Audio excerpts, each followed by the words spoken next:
Alright everybody, we are back for part 2 of my video series on the 13F season regarding Q3 2024. And we have 2 more investors that I wanted to cover, but my last video was getting a little too long, so I decided to record a separate video. So we are back to my board here, and as you can see, we already covered Rob Vinal, Poland Capital, and Dennis Hong.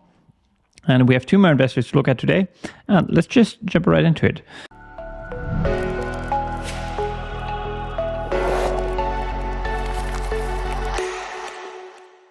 So the 4th investor that I wanted to talk about in this series is Bill Ackman. And what you can see on screen right now is basically his portfolio as of Q3 2024. And I think one particular investment stands out here.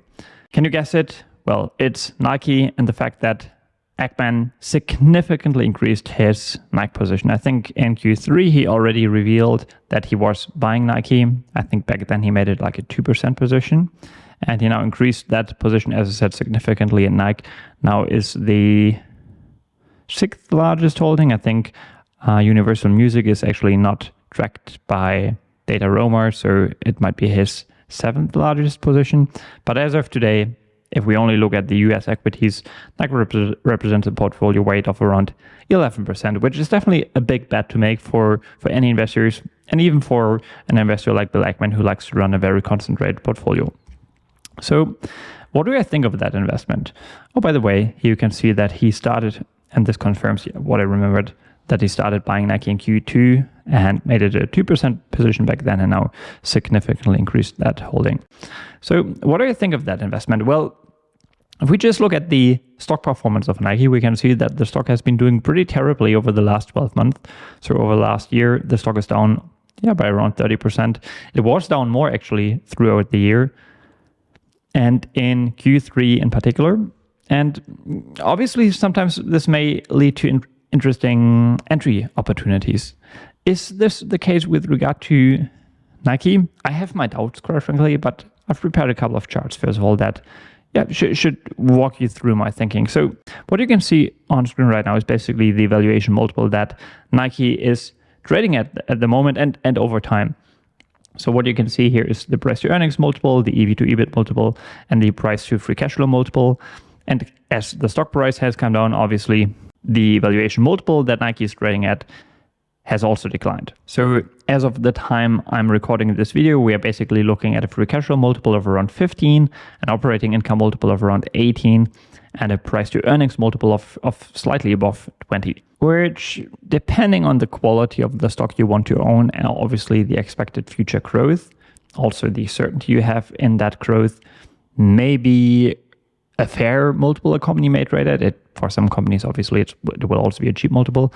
I'm not sure if it is a cheap multiple for Nike, but as I said, I'll discuss this in just a second. So I guess sort of related to that discussion is the following chart, which shows the development of revenue and free cash flow and the growth rates over time. And as you can see, in the last few quarters, Nike has struggled to increase its revenue. Revenue is flat, or in the more recent quarters, it is actually down on a year-over-year basis. At the same time, free cash flow has actually developed favorably. But if we look at the long-term compounded growth rate in terms of revenue, we can see that Nike is definitely not a fast-growing company. Over the last 10 years, the mean revenue growth rate, the 1-year revenue growth rate, is around 6%. 6.6%, which is of course decent, but does it justify an around 18 times multiple? And that would be the multiple on a free cash flow basis. I don't know, especially if you take into account that we are certainly looking at peak free cash flow margins.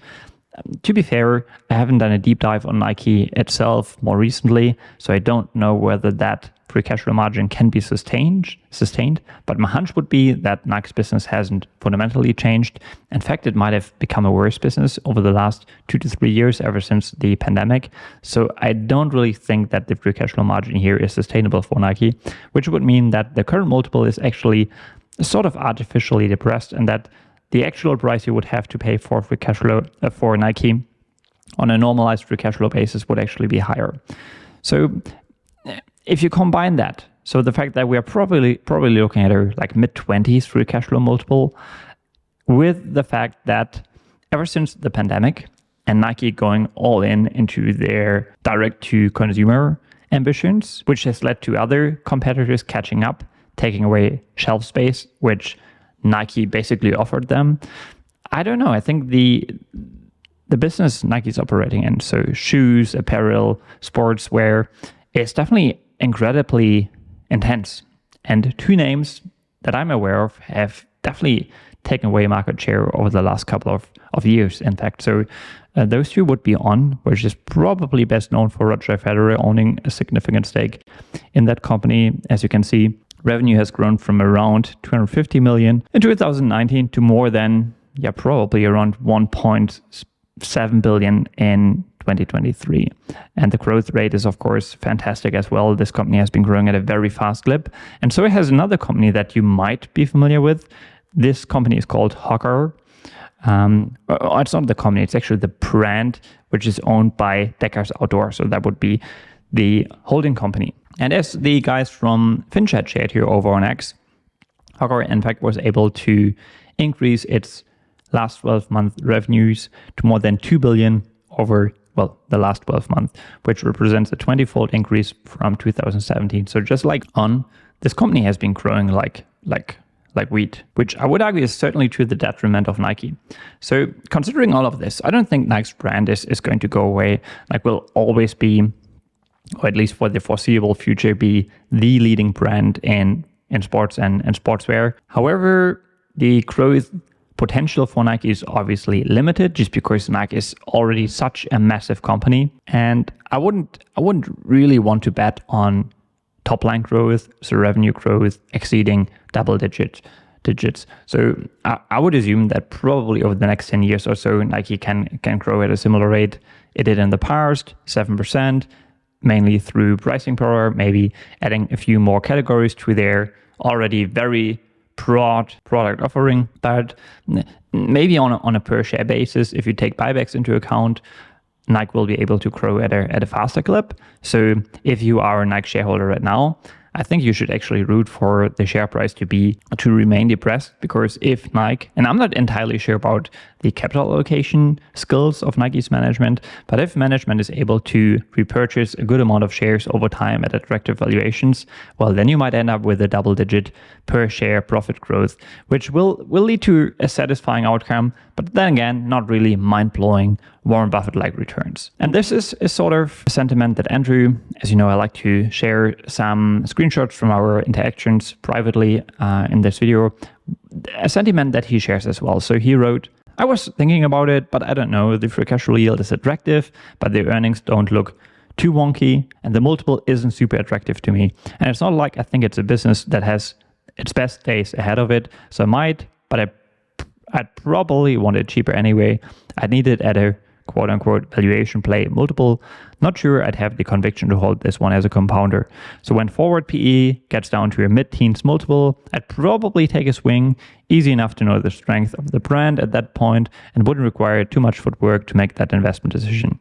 At this valuation, I'd have to do much more work, and that I'm just not really interested in doing. And I 100% agree with him. Nike's not an investment idea that gets my blood boiling, that gets me excited. So I'm not sure what Ackman is seeing here, because to be fair, I think he usually is also an investor that is known to be quite demanding when it comes to valuation.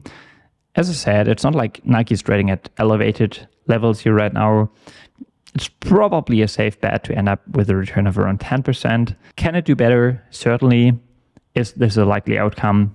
I don't know. That would not be an outcome I would be willing to bet my money on at the current price. Just to wrap up this discussion, I wanted to recommend one podcast that I recently listened to from Chit Chat Money. They basically did an entire episode on Bill Ackman, his investment philosophy, and some of his best and worst investments.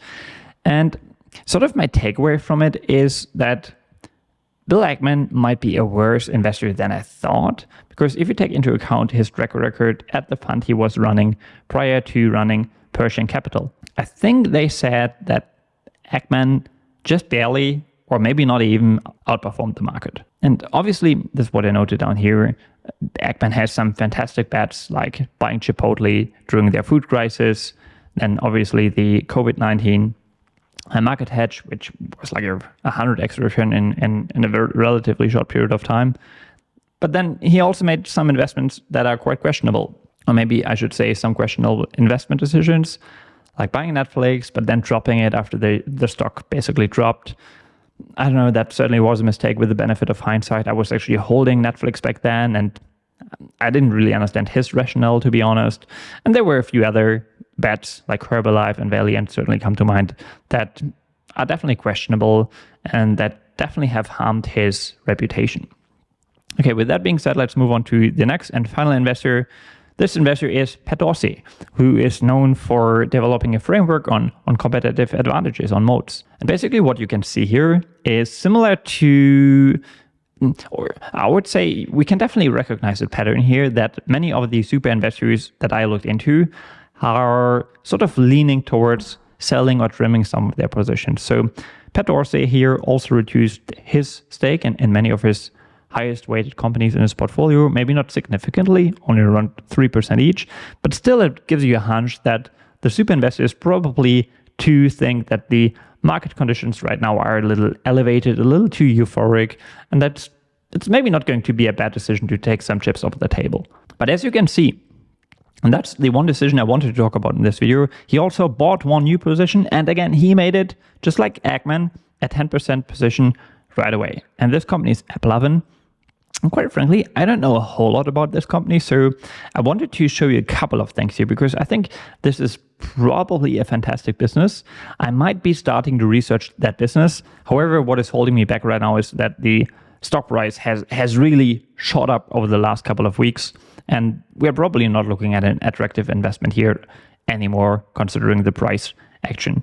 However, I want to recommend two things. So first of all, there's a YouTube video titled How AppLovin Works that it was published by AppLovin itself, actually. And I think it gives quite a nice overview of what the business actually does.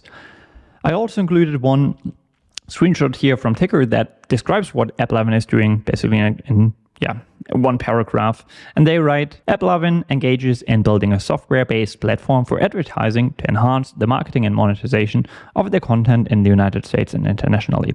It operates through two segments, software platform and apps. The company's software solutions include App Discovery, a marketing software solution which matches advertiser demand with publisher supply through auctions, Max, an in-app bidding software that optimizes the value of a publisher's advertising inventory by running a real-time competitive auction, Adjust, a measurement analytics marketing platform that provides marketers with the visibility, insights, and tools needed to grow their apps from early stage to maturity, and Whirl, and I'll just stop here.